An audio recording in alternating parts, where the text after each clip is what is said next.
Exactly here. And this is the down low black male versus homosexuality or gay, whatever you want to call it, right? Now, first of all, uh, I I don't even understand this down low stuff. Like, I think it's just blown out of proportion. Like, wasn't it like popular in a song or saying or something like that, and it just became a phenomenon. So anyway, I'm making this video for you black women to like let you know that this is not a real excuse why, black women are single or can't find a decent man and stuff like that. Compared to other cultures, once again, it's looking beyond what you've been told by the media or what you just see right in front of you. You got to expand your horizons a little bit and let some of this shit seep in. I know this is difficult. I know this is a strange format, but I'm trying to help from the best way that I can. You know what I'm saying?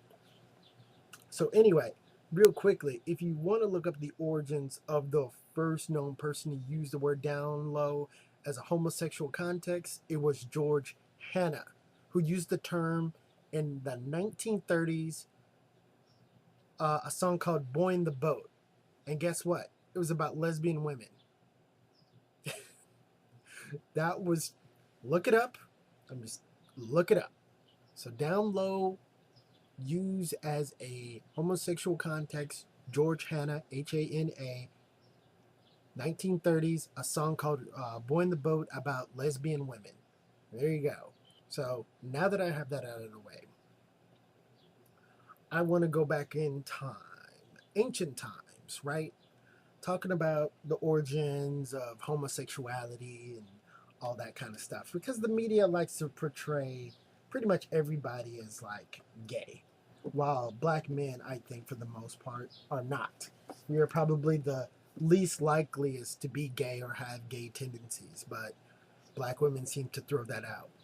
So, real quickly, without boring you completely to death, let me kind of just jump around from ancient times to let you know about how these gay communities even started or these movements and all this stuff. So you've got Arab, right? They have artwork and things like that of gay conquest over unwilling and drunken boys, right? You got the classical Greek, right, who had the word gymnasium, where they would run around naked and wrestle and oil each other up with olive oil and things like that. Um, but they would have partners, that sort of thing. Everybody knows about Greek homosexuality. They also have art and even promoted it. You've got the Renaissance Italy and that sort of thing, because there's been rumors that Leonardo da Vinci was gay, and you could look at all the artists and some of the scientists, you know, gay, gay, gay, you know. Then you've got France. I mean, gay Paris. Need I say more? It's called that for a reason. Then you've got India, where some of their rulers would conquer other lands and take slave boys in as a servant, and you know then penetrate them at the night. They would have harems of boys, right?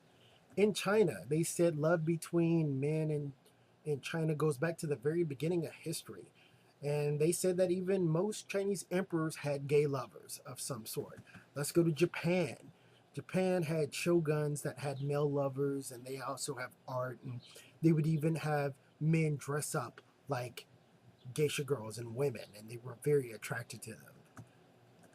Then you've got islanders, you know, who kind of did the same thing, dress up like women, sodomy, penetration. You can even look up something like Thailand, look up lady boys, very scary stuff. Then you got pre-Columbian America, which is like the Mayan people, and all of those also had nobles with slaves that would also have a bedmate.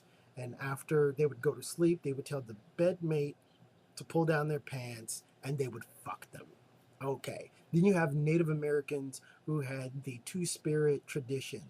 A child is recognized as a different than those of the opposite sex, so they would find another one that was just like him, and they would put them together as far as a two-spirit gay couple, and from then on, they would be kind of like a community of them being together, but accepted gay lovers, right?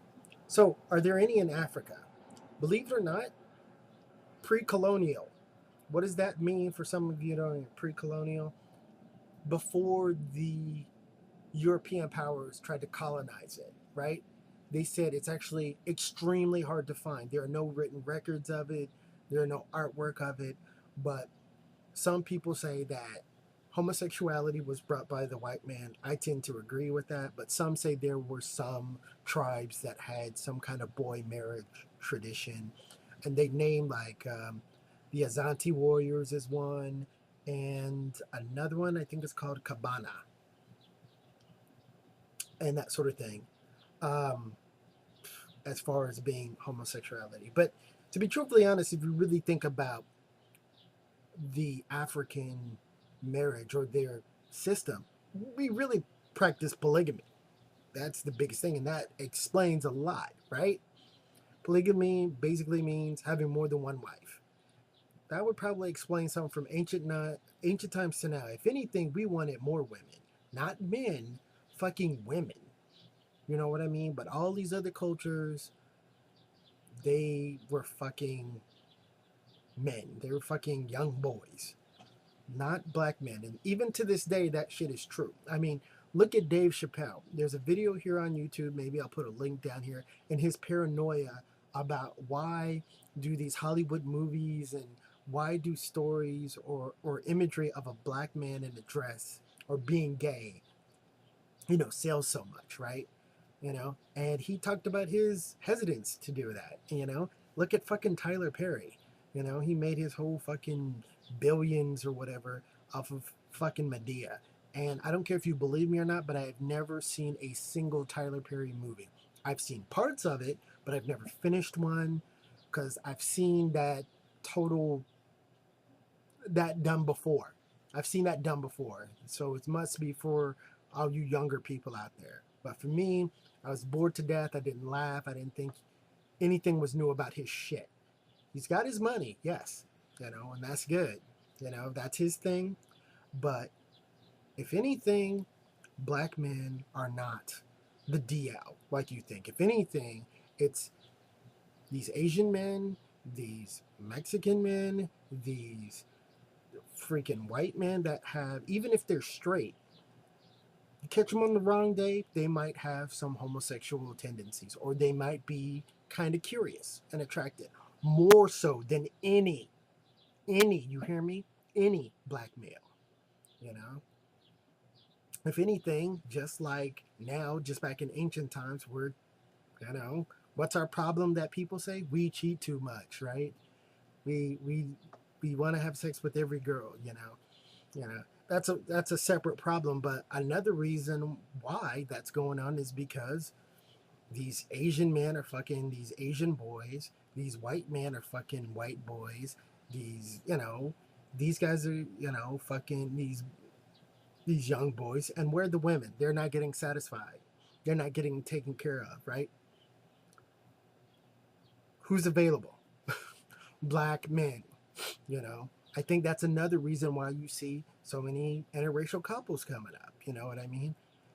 If anything, I think there's a lot of these men out here that aren't black that are doing the DL.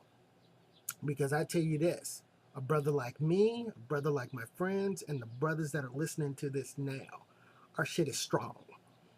You know what I mean? We will put the shit down tight. Okay? So, no problem there. No problem there.